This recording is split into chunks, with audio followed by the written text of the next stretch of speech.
আমাদের কিছু কথা আছে আমরা সারাদিন হাটে মাঠে বলি, কিন্তু এখানে কথা বলবেন শিক্ষকরা, আর এখানে কথা বলবে এই যে নোমান কথা বলে গেল, এখন এখানে কথা বলবে নোমানরা।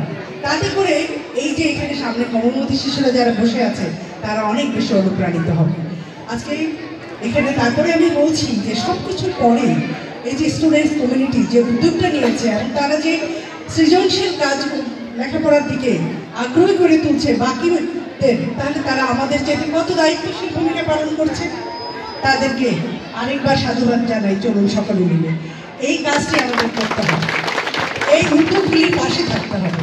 এই উদ্যোগগুলির পাশে থাকলে আমরা এই যে 44তম নোমানের মতো এত চমৎকার মানুষ পাবো যারা সারা বিশ্বকে নিজের পরিচিতি দিয়ে, এলাকাকে পরিচিতি করাতে পারে নিজের দক্ষতা দিয়ে। সেই জায়গাটি তৈরি করি, চলুন। আর এখানে মা বোনেরা আসছেন, আমাদের এক ভাই বলেছে মায়েদের জন্য ইভেন্ট। দেখুন যে বাচ্চারা, মায়েরা চমৎকার চমৎকার মেধাবী বাচ্চা তৈরি করে, তাদের এর চেয়ে বড় ইভেন্ট কিছু নেই। কিন্তু তারপরেও ভালো একটি বিষয়ের উদ্ভাবন করেছেন, চিন্তা করেছেন, এটা হতেই পারে। আমরা চেষ্টা করব এই পরিবেশটা দিতে, আমাদের সকলের সম্মিলিত চেষ্টা লাগবে যে সন্তান মায়েরা যেন স্কুলে পাঠিয়ে নিশ্চিত থাকতে পারে, তাকে যেন রাস্তার মাঝে কোনো ধরনের কোনো বাধার সম্মুখীন হতে না হয়। বাধাগুলো তো আমরা জানি, বিগত সময় আমরা অনেক বেশি ফেস করেছি সেই সমস্ত বাধা।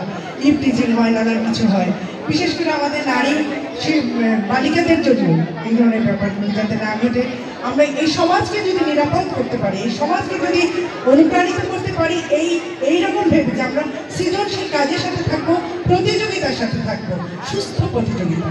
সুস্থ প্রতিযোগিতা তো হতেই হবে, তা না হলে আপনি মেধাকে কিভাবে আমি মূল্যায়ন করবো?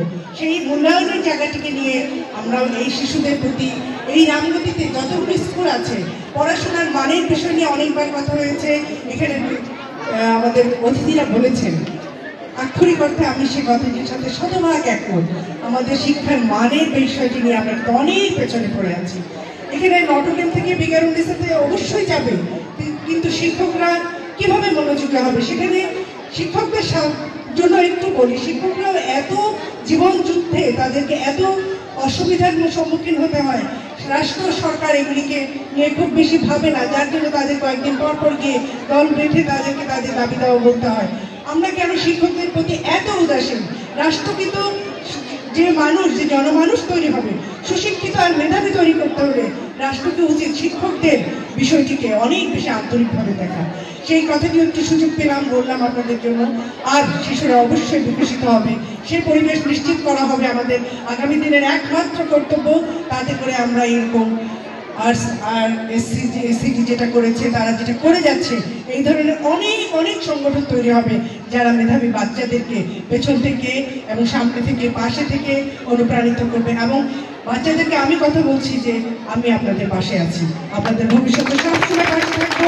কারণ আমরা ঢাকা ইউনিভার্সিটিতে এখন তো অনেক 30 বছর আগে একটি বাচ্চা পাওয়া যায়নি, 40 বছর আগে বুয়েটে একটি বাচ্চা পাওয়া যায়নি যারা রামগতির। আমরা আস্তে আস্তে এগোচ্ছি, নিশ্চয়ই সেই এগোবার পথটিতে সকলের সহযোগিতা কামনা করবো। এই বলে আজকে আমি আমার বক্তব্য শেষ করছি। আপনারা ভালো থাকুন, শিশুরা ভালো থাকুন, মায়েরা ভালো থাকুন। ধন্যবাদ।